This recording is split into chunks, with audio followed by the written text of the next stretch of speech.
Welcome to Inside Athletic Training, a podcast from the Professional Baseball Athletic Trainers Society, where Major League and Minor League athletic trainers share insight into athletic training at the highest level.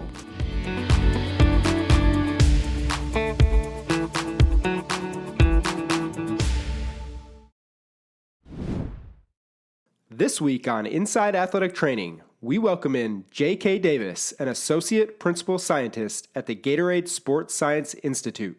J.K.'s main responsibilities include leading GSSI's performance monitoring program as part of the Elite Recovery Sciences program. Enjoy the show.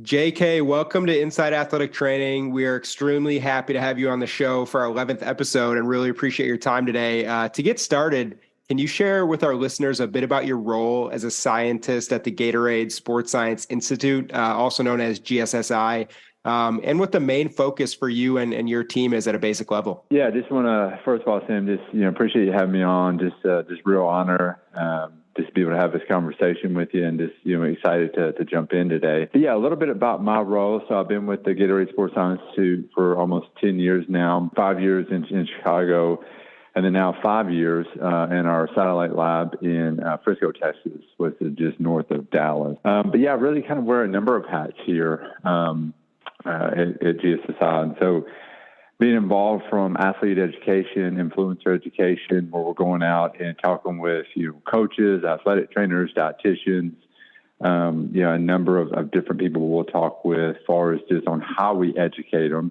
How do we talk about sports nutrition? How do we talk about recovery? A number of different topics. So education is a key part of my role. Also service, so working with athletes in the field. Typically we'll do a lot of sweat testing, kind of our bread and butter. And a lot of times we'll do that in the summer, be able to look at, how much is an athlete, sweating as far as, fluid losses, sweat sodium concentrations, but also involved in, helping athletes recover during the season. We've gone out and worked with teams throughout the season to be able to try to help them recover, throughout the year, throughout that long season. And then research as well has been another area where I've done a lot of, practical field-based research since I've been at GSSI. So those are kind of some of the main buckets, some of the main hats that I wear at Gatorade Sports Science Institute. Yeah, very interesting, and obviously a huge connection to sports medicine and the profession of athletic training, which is why we're talking today. One of the main topics we want to focus on today is sports nutrition, sleep, and overall performance and recovery as well. Your team's very adept at knowing all of that information and passing that along to athletic trainers. We'll get into that shortly. But first, I want to kind of talk about you and your background. You received your degree in kinesiology and exercise science from Western Kentucky, and also your PhD in human performance from the University of Alabama. So I'd love for you to share with our listeners kind of where you got your passion for human performance, nutrition, recovery in sports and for athletes. So if you want to talk a bit about your background, feel free. Yeah, sure. And so it really started just really young. So my dad coached track and field for 42 years. And probably 7 or 8 years ago, he was inducted into the Kentucky Track and Field Hall of Fame. And so just grew up around athletes my whole life, and was just so passionate even for it then, just seeing, a number of state champions, a few All-Americans that he had coached, seeing their drive, their work ethic. I just loved being around athletes.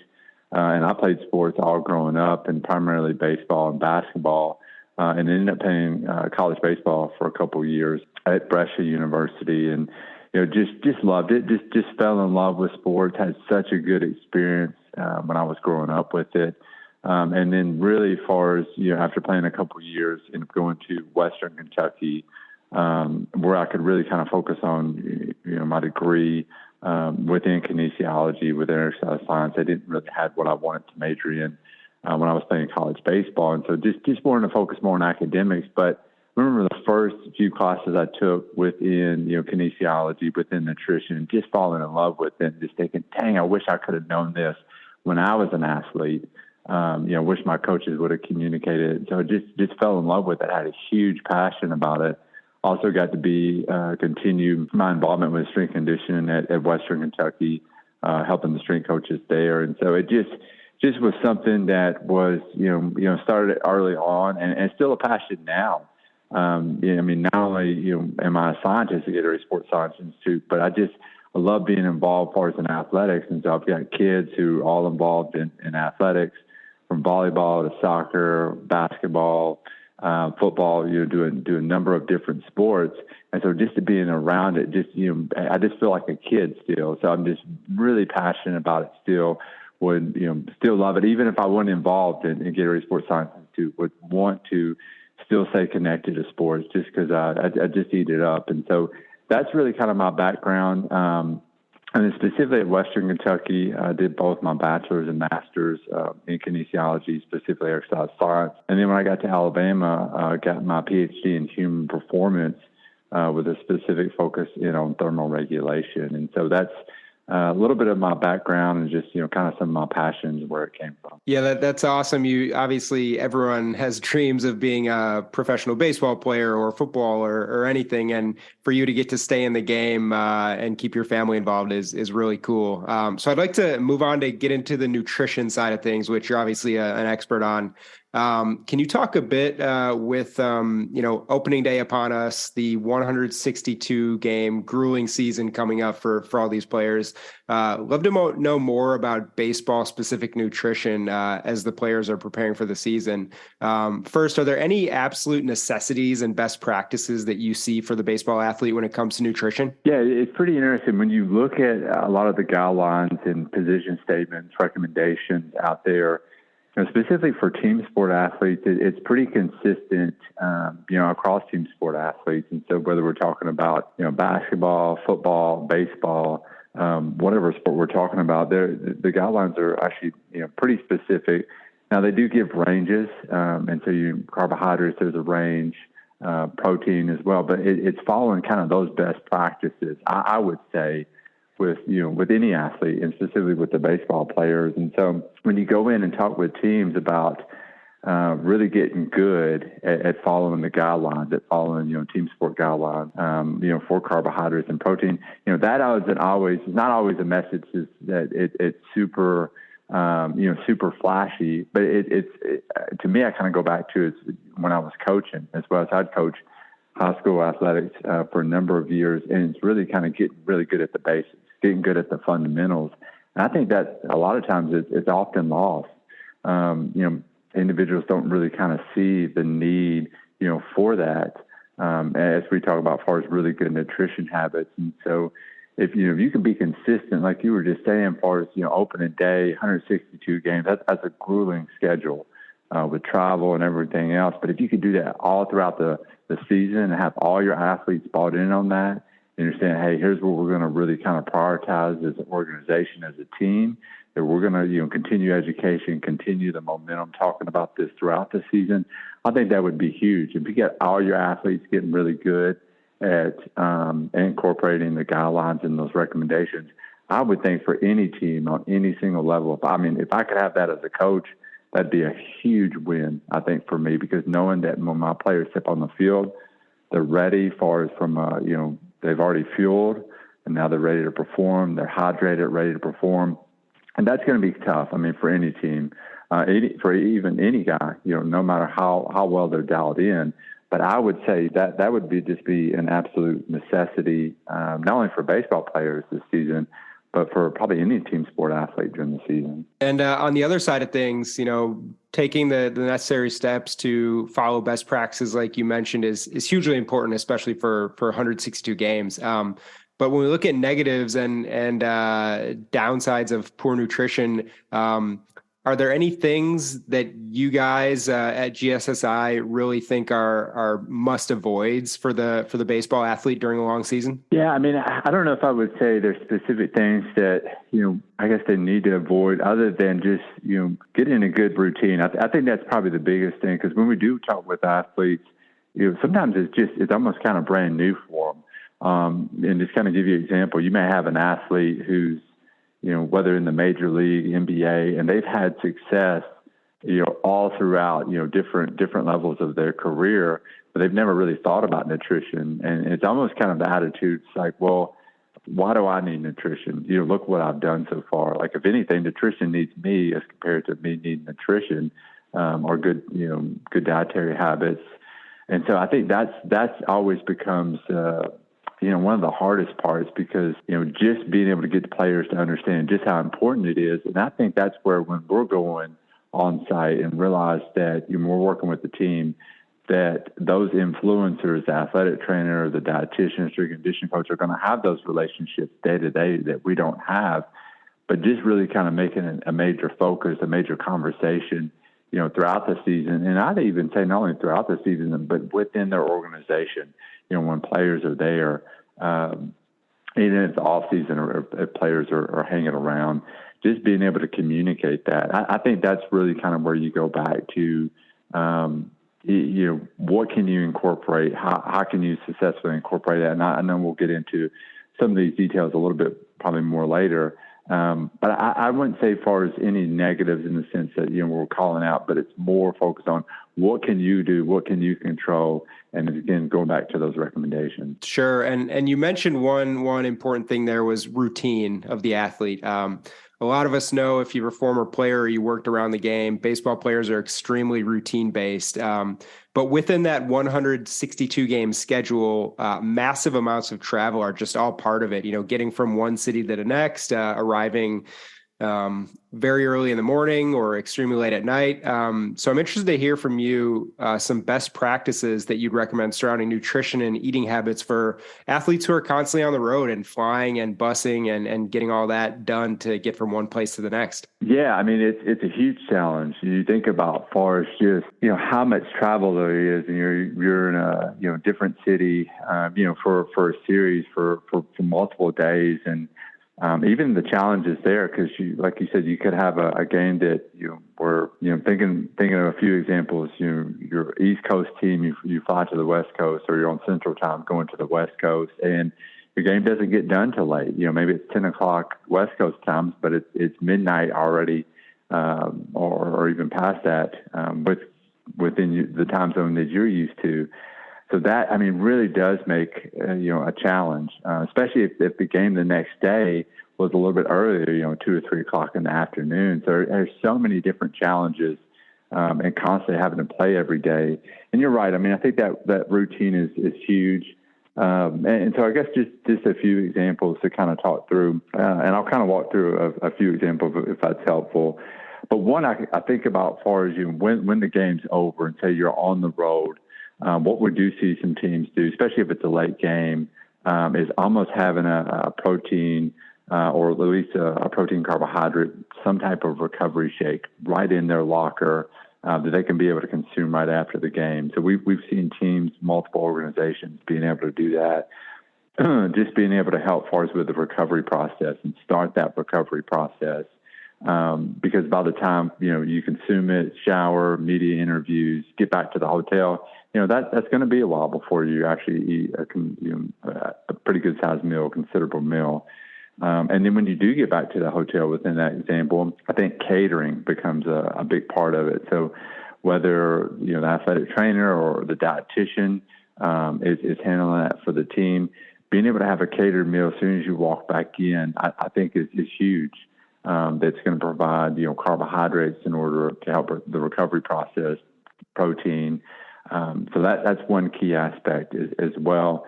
If you have another example could be just like we had talked through, maybe you have a game a little bit earlier that day, 2 or 3 o'clock, and instead of maybe doing a catered meal, guys want to go out to a restaurant. And what we've started to see is more teams being able to provide restaurants options within the area. So if you are traveling, dietitian may say, hey, here's multiple restaurants, and if you do go to these restaurants, here's some meals that look or that would actually help you to recover. And so it's more kind of player education, them being able to see, okay, what does it look like actually to recover, to get ready to step on the field the next day. But I think that's another way to be able to do that and be consistent with that all throughout the year, just so you're making it convenient, making it easy for players not only to have options if they go out, but if they do stay in, they've got a good catered meal that that's going to help them to be able to recover, to be able to refuel. So I think that's a couple of different options. I would say too, just being conscious of hydrating. Especially as we get into the summer, and players, going to be sweating more. The need to, as far as even rehydrate, replace the sweat loss, but being able to consume fluids throughout. And I think that becomes a major thing where it's got to be kind of top of mind. I need to be able to hydrate not only after the game, but when you're waking up that next day, starting with hydration, being on top of it. And that's a habit, right? You're trying to change behavior of these players. And you look at it, you start to look at the research, and I hadn't seen anything done coming out specifically with Major League Baseball and hydration levels. But if you look at, for example, there was a study done by Volpe in 2009 where he looked at Division I college athletes, and there was multiple athletes within that study. It was basketball, baseball, football, a number of different athletes, both male and female. And what they showed, I think they had 260 Division I college athletes. 66% of them showed up to practice dehydrated. So I would imagine you're going to have some of your athletes showing up dehydrated as well. And I think it's just where, again, it's that consistent education, consistent reminder, hey, let's make sure, let's hydrate. Maybe you've got a urine poster up in restrooms. Are you hydrated? Are you not? You're aiming for, light lemonade color, not really a dark urine. But I do think the hydration, consistency, whether you're home or away, will be important. And then especially on the road, I think just being able to have snack options, while you're at the game, during the game, before the game, have a lot of different snacks. If you could be able to understand, what players, like, don't like, will they gravitate to, and having multiple options where players could be able to grab, quick snack, a variety of different, items, before the game and even during the game on the road. I think that's going to be an important part. So, it's definitely not an exhaustive list, but I think those are a few things, kind of some best practices to think about. Yeah, and in line with what you mentioned about post-game nutrition, going out to restaurants, having options catered in, a huge part of just overall innovation in baseball has come from the size of the sports medicine staffs, from directors of player health to athletic trainers to larger staffs. But one piece of that puzzle is the addition of chefs and dietitians on site at the awesome facilities that these teams have now.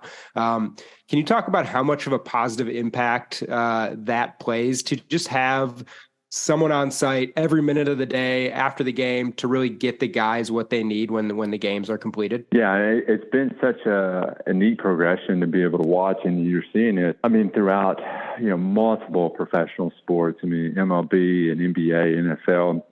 It's been such a cool process to be able to see, even since I started at GSSI, and just being able to go into, a variety of different locker rooms and a variety of different practice settings, and just see what's been built out. But I do think it's major impact, for sure. And I think being able to have those dietitians work with chefs, or even you'll see that teams will hire a dietitian who's a chef themselves, and can be able to create a lot of different variety and options for the players.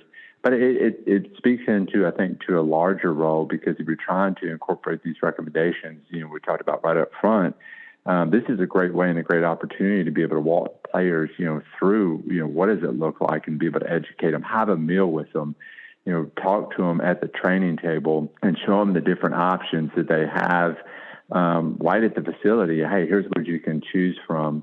And you're starting to see more and more teams do that. Well, they'll, provide breakfast and lunch, and I've even seen some teams, provide them dinner, not only for them, even for their family, to be able to take home and say, look, that if you're going to consume something, we'd rather just feed everybody all at once, knowing that what you're putting in is going to actually help you and be good for you. And because it's a win for us as well, because if you're putting in things that are constantly going to be beneficial to the body, beneficial to step out on the field, we want that. And so I think teams see the need to be able to make that investment. But I do think it's a big educational piece. And then even it speaks to, what we just talked about, being able to have someone day to day, not only for the education, but even when you're on the road, for that catering, for those restaurants, and just a number of items. But I think it's been an amazing thing to be able to watch and seen more and more teams just kind of build out facilities that are really catering and focused in on that. Yeah. And obviously we touched on the importance of hydration and being ready to play and getting fuel in the body and post-game recovery, which we'll get into in a bit here. But what about fueling during play? I think a lot of our listeners would be interested to learn more about how these top athletes fuel themselves while they're playing. So much is made of pre and post game. But with baseball, especially a slower pace, picking up this year because of some of the rule changes, probably allows for more diligent fueling during games. But can you touch about how athletes, specifically baseball players, should go about handling in-game fueling? Yeah, I think with fueling, and that's the probably unique part about baseball, because you look at it compared to other sports, and you think about the NBA, they're probably going to have their main opportunity is going to be halftime. Same thing with football. Not that they couldn't, I guess football, have a quick snack on the sideline. But I know as far as with baseball, it does allow, for the most part, plenty of opportunity to be able to fuel. Now, sometimes you may have an inning, it's a quick 3 and out, you're back on the field.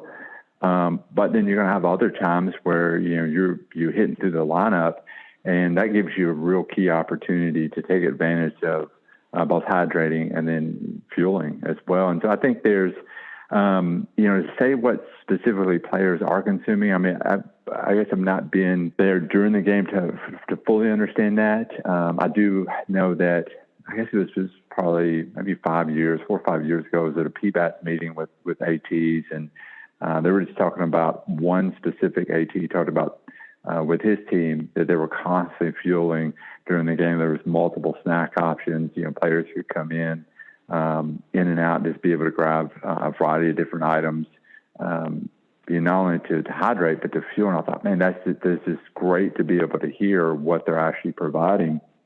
But I would say, getting a little bit more specific, during game, what I would recommend is if you are going to snack, that it be primarily carbohydrates. And that even kind of goes to, to the meal before the game as well. A lot of times it's kind of recommending carbohydrates. But, specifically to that question, if you can have kind of a quick carbohydrate snack that you can tolerate, that's something you enjoy, it's going to keep you coming back to it, and to even have a variety of options. But I think that's probably what you want to do, is make sure that, hey, you got several go-to snacks that you can eat. It's not going to cause any GI distress. That's something we're always recommending to athletes as well. It's like, don't try something new during the game or on game day. Go to snacks that I step out on the field, or if I eat this during the game, it's not going to start to have an impact on me, a negative impact on me. But I would primarily focus on those carbohydrates, look for opportunities to snack, and be able to consume fluids, throughout, and especially the fluids piece. You want to consume fluids throughout the game, but as you get into the summer, and facing, some of that heat, especially the games are going to be 2 or 3 o'clock in the day, and if it's particularly hot for that area, you just need to be a little bit more mindful that day. But that was always, one of the things that, because I played baseball and basketball growing up, but especially in college, I was always eating. I was always bringing snacks with me, just because it does really allow for that unique opportunity within baseball to be able to consume it during the game. Yeah, and obviously fueling and recovery is hugely important for any athlete, especially those who are getting off the field at 10 p.m. And you touched on the benefits of being able to have a meal right away. But, when it comes to preparation, fueling, and also post-game recovery, is there one of those aspects that's more important than the others for performance, or would you say both are equally important to the success of the baseball athlete on the field? Yeah, I think they're all equally important. I think you've got to look at, as far as the recovery aspect right afterwards. I got to jump on it. I need to start to think about how can I start to help my body recover. Be able to consume carbohydrates and protein for that post game meal. Start to consume fluids, and they really kind of go hand in hand, because even if the game, so say if a game finishes at 10 o'clock that night, you got a next game 8 o'clock, 7 o'clock the next day, it's recovering, but then it's also moving into preparing and getting ready to step out on that field again. And so I think that it's both going hand in hand. to being able to look at. So I'd say they're both equally important.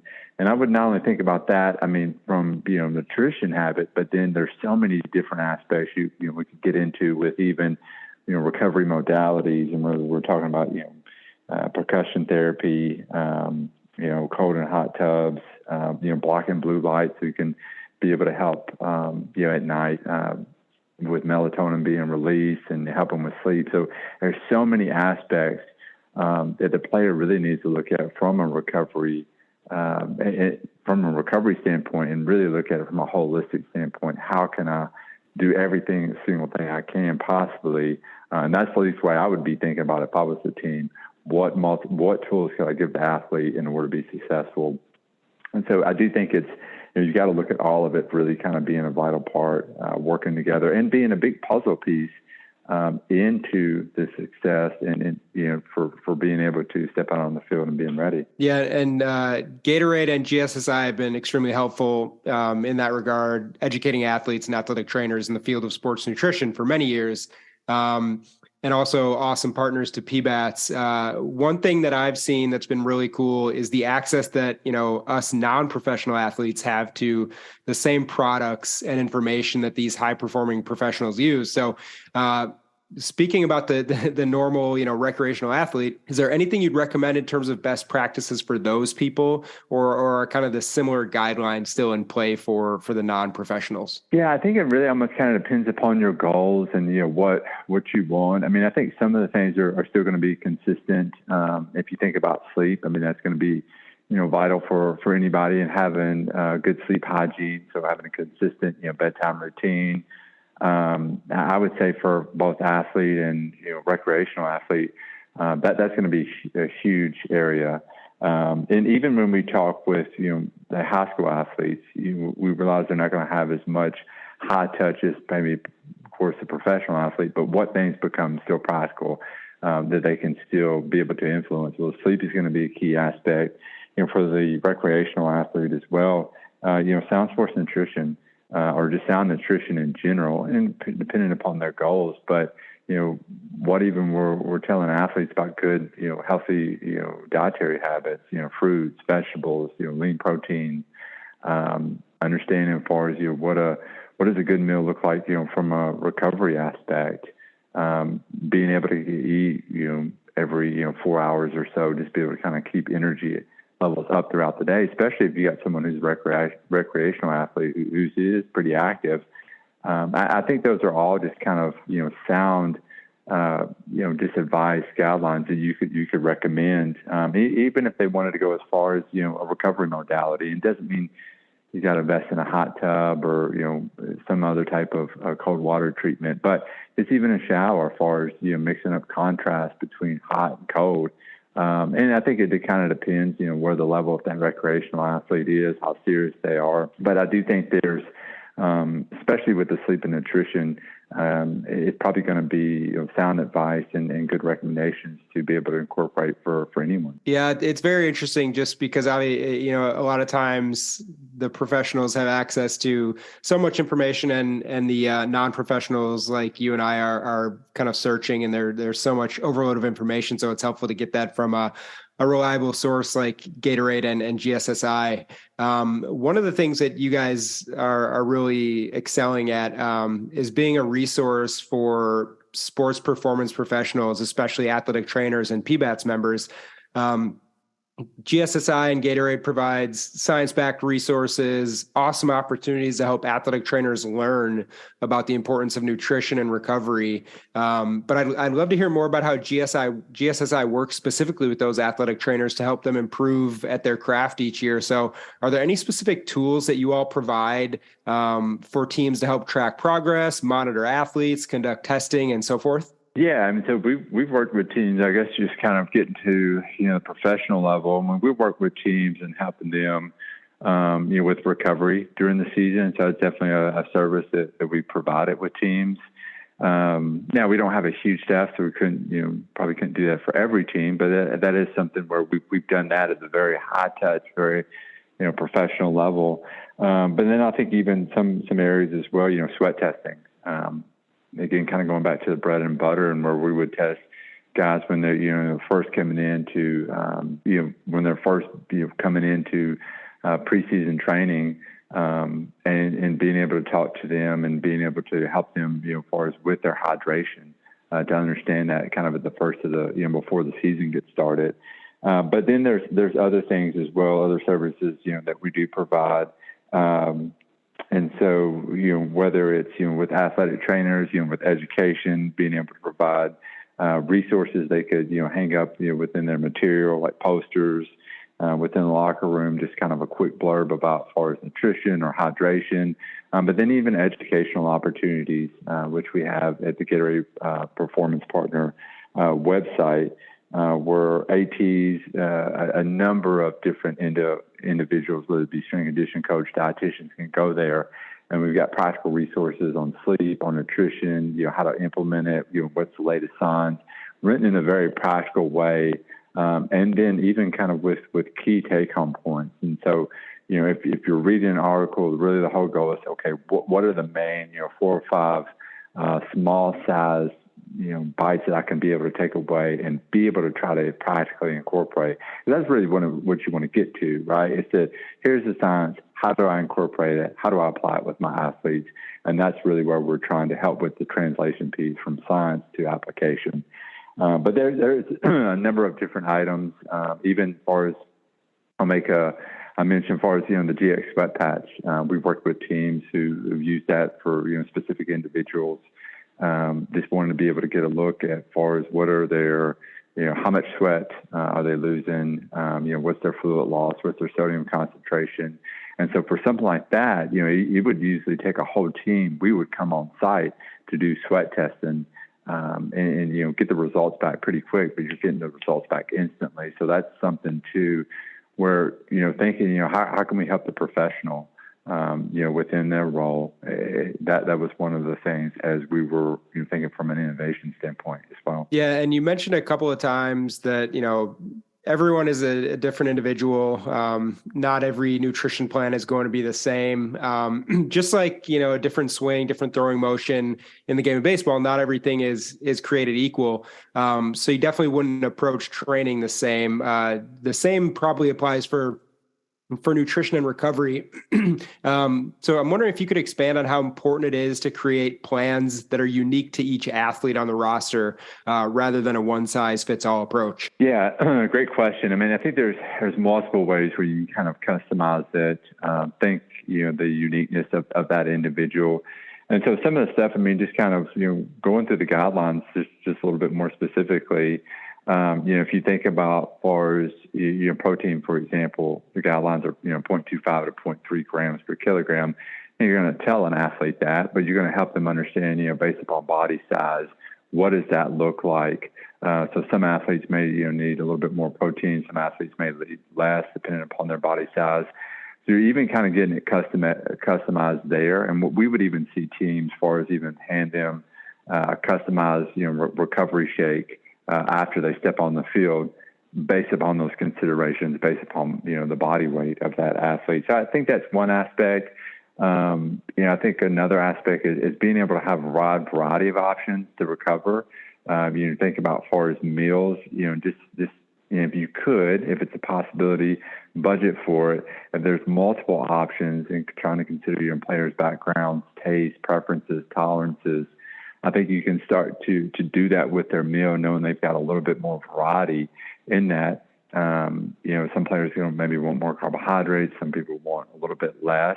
Still, following best practices in those guidelines. But I do think really where you can kind of customize is, what the player's tolerance, what's the player's preference, for different foods. And I think you can, mix and match between there and start to individualize, even a player's sweat rate, right? Highly unique.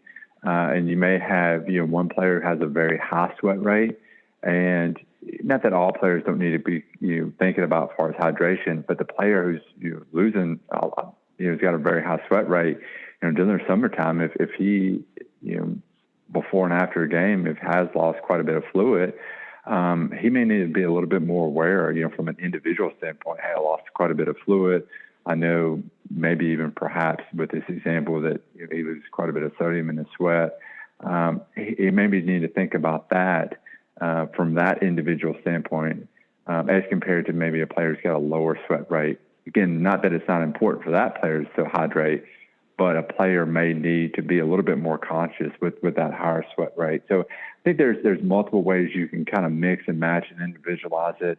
For sure, it's not a one-size-fits-all approach for everyone, and there's ranges and adjustments you can be able to make to really try to incorporate those guidelines and make it more palatable, if you will, to really try to be able to incorporate those. That's very interesting.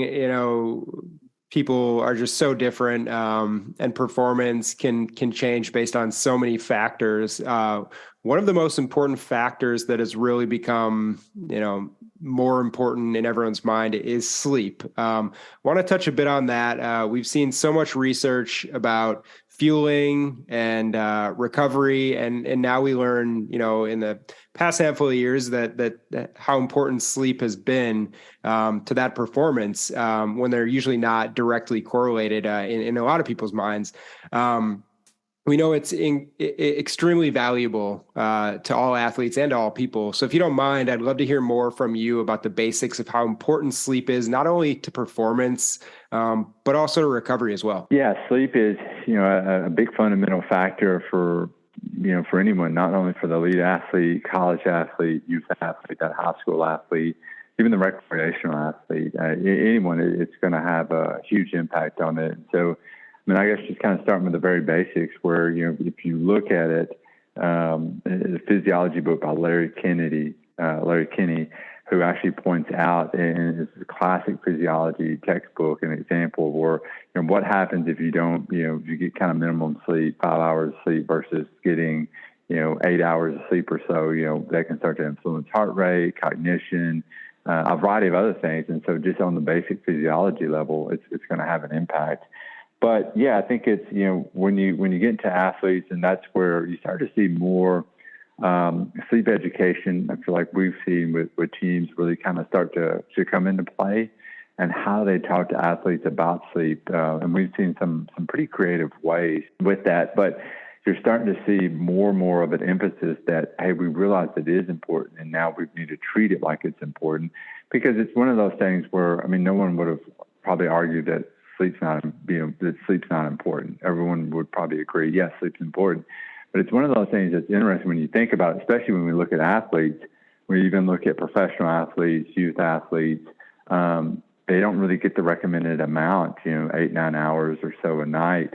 And so it's one of those things that, yes, we realize this is important, but we probably don't value it as maybe much as we should, or take the steps to implement it, because we're not getting enough typically, at least when you look at it from a research standpoint. So you're starting to see teams, and at least I've not been in the actual locker room of MLB lately, but you do hear where teams are trying to put in, kind of rest areas, recovery areas, even beds where players can, dark rooms where players can take a nap, sleep pods.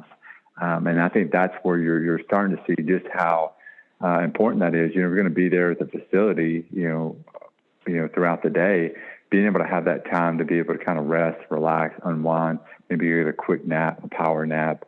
But we do know it's important for performance. You start to see really where, how do you start to change that behavior? A lot of it is what we're trying to get at within GSSI is trying to drive behavior change, not only for nutrition habits, but sleep.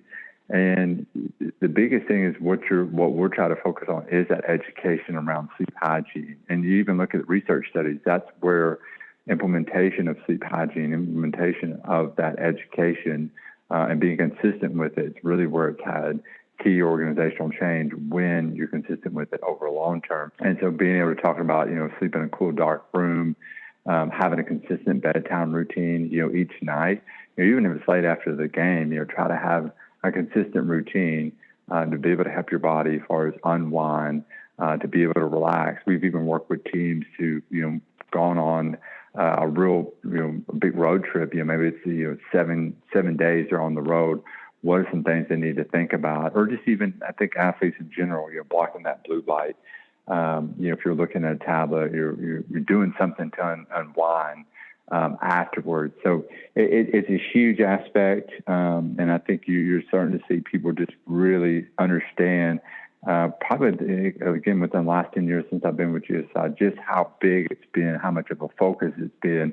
And the last point I'll make with it, and so we work with Shona Halson quite a bit out of Australia as one of the world leaders with athlete recovery, specifically with sleep. And she talks about kind of an inverted pyramid. And if you look at the top, what is the top thing for recovery? It's sleep.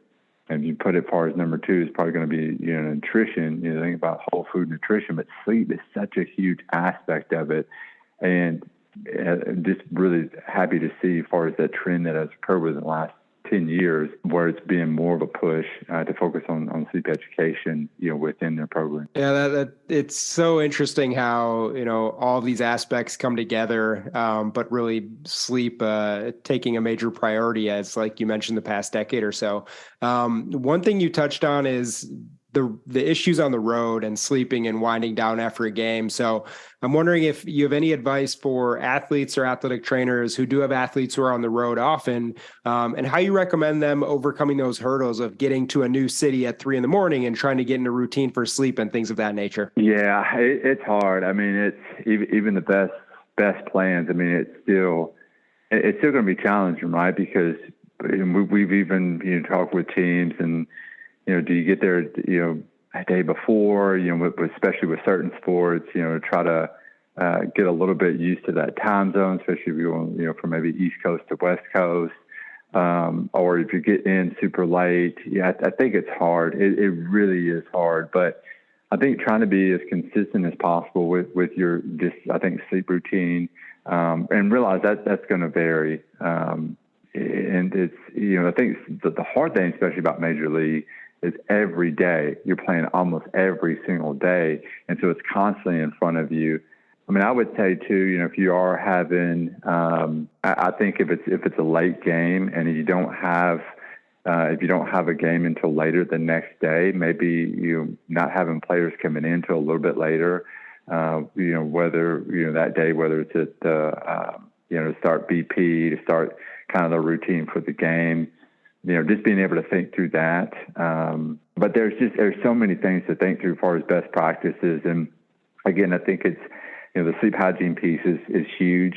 I think, like I had mentioned before, as far as, blocking blue light, I think that's another thing, because what can end up happening, if I'm looking at a screen and I'm getting that blue light, it's going to inhibit the release of that melatonin, where I do want to try to block that blue light. So it's fine if they need that to try to unwind. Ideally, we'll tell players, look, try to avoid electronics if possible, but that may not be realistic for most players. But if I can try to block that blue light, allow that natural source of melatonin for it to be able to kick in and naturally where I'm unwinding, then I think that's a good part of the sleep routine. When you're on the road, again, you want it to be as consistent as possible to the home environment, right? And realize there's going to be limitations to that.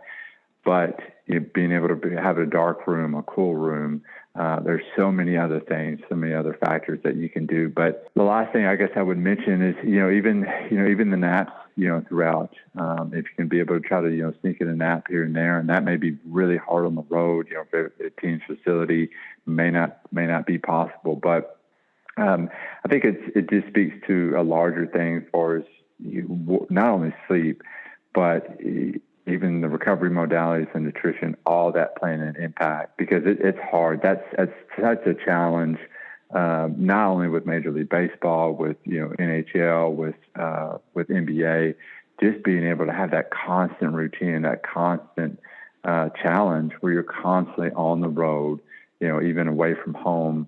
So I do think there's things you can try to implement as far as best practices, but at the end of the day, there's always going to be certain limitations because of the schedule. Yeah, it's really, comparing the sports, you hear a lot of times that, the NBA players, they need to get their nap before they head to the arena. And if they don't, things get thrown off. So it's really crazy to think about how important sleep has become for performance. And we appreciate you sharing that information. Well, JK, this has been awesome.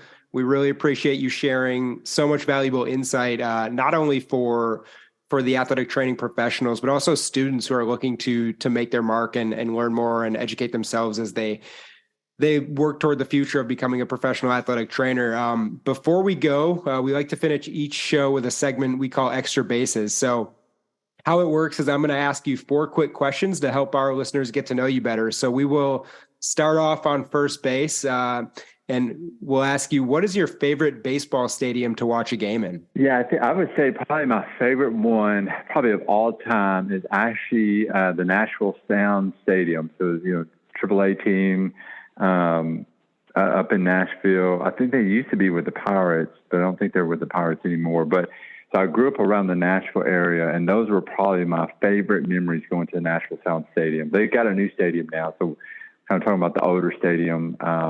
But if I'm recalling correctly, I think Don Mattingly played there. Got to see him early on. Randy Johnson, I don't think he actually played there, but he came through.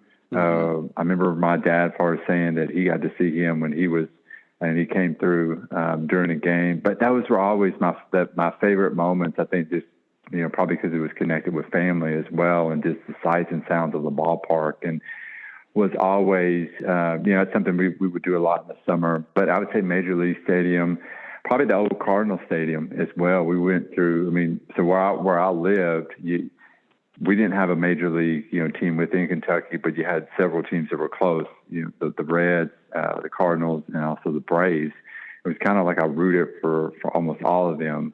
But the Major League Stadium was probably the Cardinals and Ozzie Smith. I remember growing up wanting to be like the Wizard, being in the backyard with the pitch back, wanting to be like him. But I would say the Nashville Sound Stadium is probably my favorite one of all time.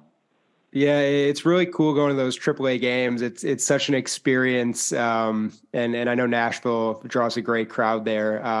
Moving on to second base, what is your favorite city to visit on the road, whether that's for, viewing sporting events or meetings or anything like that? Just your favorite city to do things for fun when you're on the road. I'd probably say LA. I think there's just so much, sports there. Just a fun opportunity to be able to go out. It's usually nice weather, and so whether we've been there to work with teams in the area, or just going there just for enjoyment or doing presentations there. It's just been such a fun experience each time to kind of get away and be able to enjoy the city or get a little bit out of the city. But I'd probably say LA is probably one of my favorites to visit. Yeah, you can't beat the weather, obviously, out in California, so no one would argue with that. Moving on to third base, what's your favorite memory of working in sports? And this could be a win for your favorite team growing up, or even a project or a team you worked on in your role at GSSI. Yeah, so probably my favorite baseball memory growing up, and so going back to elementary school, this is, I guess, 92. So it was when the Braves beat the Pirates, and when Sid Bream slid in to beat the throw from Barry Bonds. And with that story, so I wasn't allowed to stay up for the whole game. It was in elementary school, so I had to wait, catch it the next day on Sports Center, the highlights. So I'm up early in the morning, mom's getting ready, sister's getting ready, and I'm over hollering and screaming because the Braves win. And I see the highlight of Sid Bream sliding in. I'm just like, oh, and I'm so thankful that they won, because I was nervous, going to bed and have sleep. But that was probably one of my favorite memories, just being able to see that, knowing the Braves are going to the World Series. Yeah, nothing like being forced to bed early and catching that early Sports Center when you're a kid there. It's tough to beat that. Well, moving on to home plate, the final question.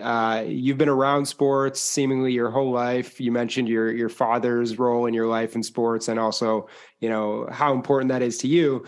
So if you weren't working for GSSI and you had another role in sports professionally, what would that be? Yeah, I think it would be something where you're starting to see more and more of it. I think you had mentioned it as well, but whether it's starting to hire maybe sports science directors, whether in professional sports within colleges, major universities, kind of the director of that, like health, player wellness, and being able to how do we think about health, recovery, a number of items kind of holistically, how to be educated, how we incorporate best practices, with the teams, and, how do we kind of change the culture of the program where that kind of comes, front and center, maybe not front and center, at least an important aspect of it. So that would be, I think, an opportunity that would be great, just be around athletes every day, whether professional athletes or whether around the college athlete. Just would love it, would eat it up. And, anytime I can be around athletes is always a huge win for me. So probably something along those lines I would, really enjoy. Well, JK, thanks so much for joining the show. We really, really appreciate your time and your dedication to PBATS and the overall profession of athletic training and sports performance. And hopefully we'll have you on the show again soon. So thanks again. Yeah, I appreciate it, Sam. Thanks so much for having me and really enjoyed our conversation. And that wraps up this episode. Thank you for listening to Inside Athletic Training, a podcast from the Professional Baseball Athletic Trainers Society, a show for athletic training students, educators, and professionals who want to learn more about life as an athletic trainer in major and minor league baseball. If you've enjoyed the show, head over to pbats.com to gain access to other free resources. And don't forget to subscribe, rate, and review wherever you get your podcasts. Until next time, thanks again for listening.